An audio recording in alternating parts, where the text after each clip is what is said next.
This, go ahead. This here is a 10-foot long female reticulated python, and I acquired her from a pet store. The owners no longer wanted her, and she was about 8.5 feet at the time. That was only about 2.5 months ago. Now the interesting thing is that the reticulated pythons grow extremely rapidly for the first 2 years of their life, and they usually will slow down at between 10 and 15 feet.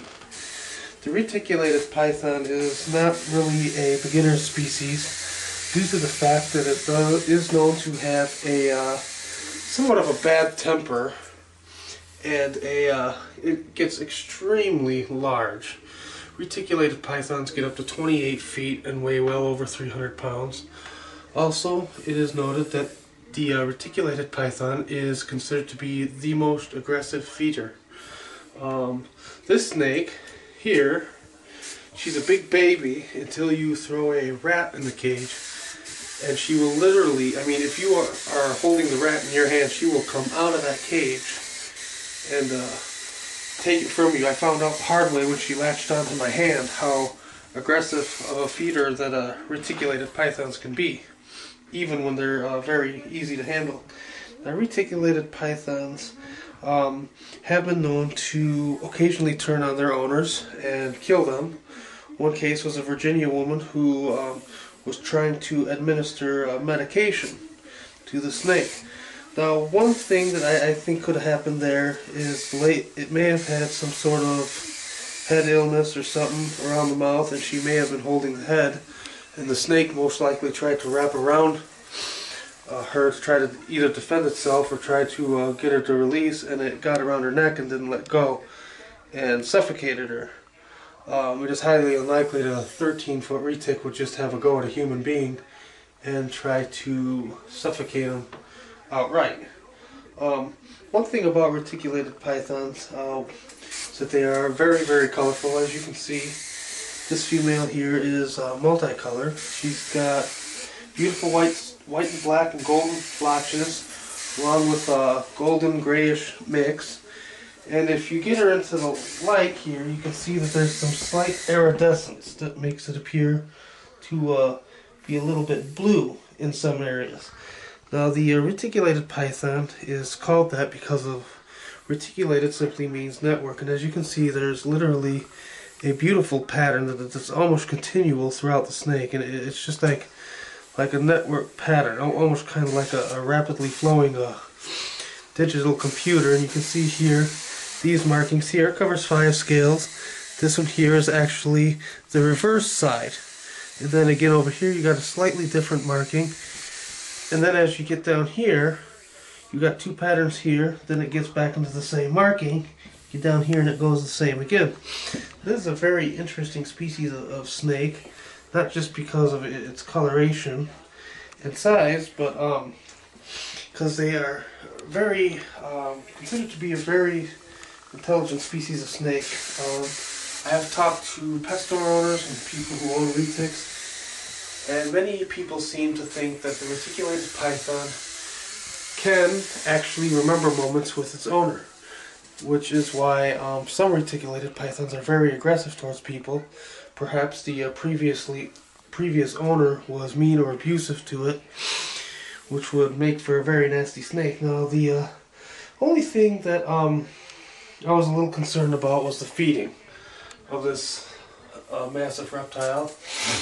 She was very skinny when I got her, and at the time the economy was really bad, and it still is, but I managed to get her fattened up here, and she's doing really good, and whatnot. As you can see, she likes to, reticulated pythons love to hold on. I mean, she's always holding on.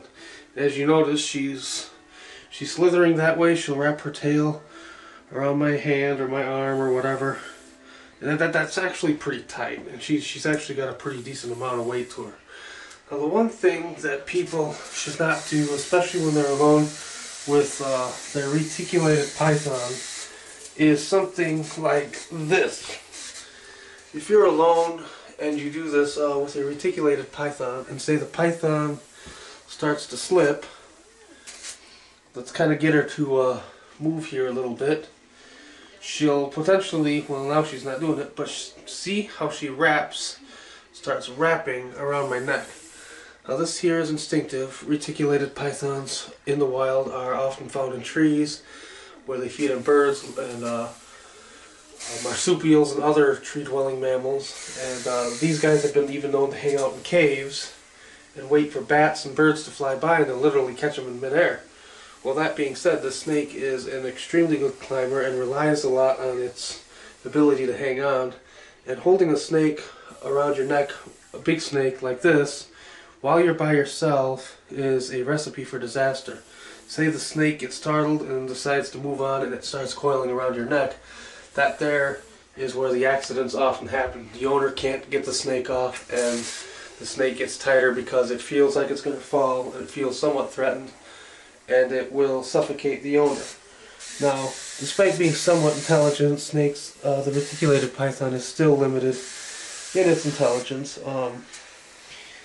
They do have the capability to bond with their owner, as I said earlier. I've talked to several pet owners. A lady from Ottawa, Illinois, another pet store owner down the road here, and I've chatted with a few people online, and they seem to think that the retic displays slightly more intelligence than the other large pythons, like African rock pythons and Burmese pythons. Now, the reticulated python is definitely not even a beginner for people who have had large snakes. In terms of the first large snake I would recommend anyone to acquire would be a Burmese python, because of its docile behavior and its gentler nature. I've been dealing with snakes since I was a small kid, and I finally got my first python. It was a Burmese about 5 years ago now, and she was a really good experience. She passed away, unfortunately, due to some causes that are still unknown. But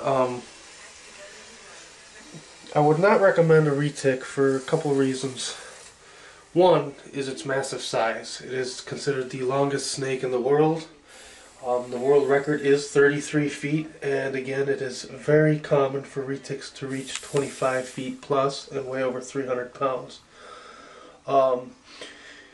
Also, it is rivaled in size only in weight by the anaconda from South America.